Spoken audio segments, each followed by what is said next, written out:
మీరు మీరు మెగాస్టార్ అవ్వకముందు మీరు కూడా ఒక మిడిల్ క్లాస్ ఫ్యామిలీ నుంచి వచ్చారు.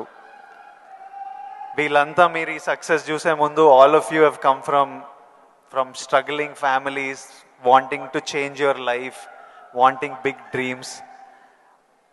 We wanted to know, I personally wanted to know, మీకు మీ ఇప్పుడు mega star, mega family, huge family అందరికీ మీరు గైడింగ్ లైట్, ఫౌండర్, ఒరిజిన్స్. ఇవన్నీ అవ్వకముందు మీకెవరు ఒక ఫ్యామిలీ స్టార్? మీ ఫ్యామిలీ స్టార్ ఎవరు? కోర్స్ మా నాన్నగారే నా ఫ్యామిలీ స్టార్. నాన్నగారు ఎవరికైనా సరే ఆయన ఫ్యామిలీని ఎలా చూసుకుంటారు అనేది నేను ఆయన దగ్గర నుంచి నేర్చుకున్నాను.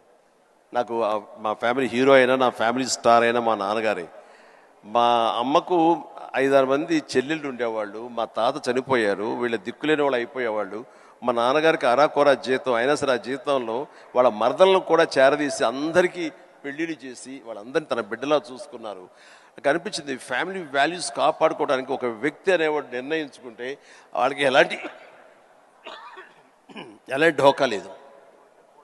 అందుకనే నేను కూడా ఫ్యామిలీస్కి ఎంత విలువిస్తాను అనేది నేను సురేఖ కలిపి, ఫ్యామిలీ ఎంత ఎదిగినా ఎవరి ఫీల్డ్లో వాళ్ళ ఎంత హైట్స్కి వెళ్ళినా ఒక్కొక్క అకేషన్లో మనందరం కలిసిగా మనం ఉండాలి. ఆ 3-4 డేస్ మనం కలిసి ఉండటం మూలంగా మళ్ళీ ఉండే ఇన్హిబిషన్స్, భేషజాలు, చిన్న అరాకొరా ఉండేటువంటి మిస్అండర్స్టాండింగ్స్ ఇవన్నీ కూడా సమసిపోయి మనం ఎంతో మళ్ళీ మన బాండింగ్ చాలా స్ట్రాంగ్గా ఉంటుంది.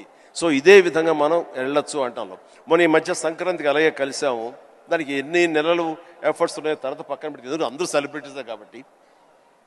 బట్ దాని రిజల్ట్ ఏంటి, అమెరికా మేము వెళ్ళినప్పుడు ఏమంటే ఆ ఫోటో చూస్తుంటే ఇంత బిజీ పీపుల్ ఇలా కలిసి సంక్రాంతి బాగా స్పెండ్ చేస్తున్నారే, మనం ఇలాగే ఉంటాము, మనం కూడా అనుకుని కలవచ్చు కదా, ఎందుకు కలవు అనేది ఆ ఫోటో మాకు ఎంత ఇన్ఫ్లుయెన్స్ చేస్తుంది. ఆ పిక్చరు ఇది మీరు ఎంత గ్రేట్ మెసేజ్ ఇచ్చారు మీరు అనేది అంటుంటే, ఓ థ్యాంక్ యూ అనుకున్నాను.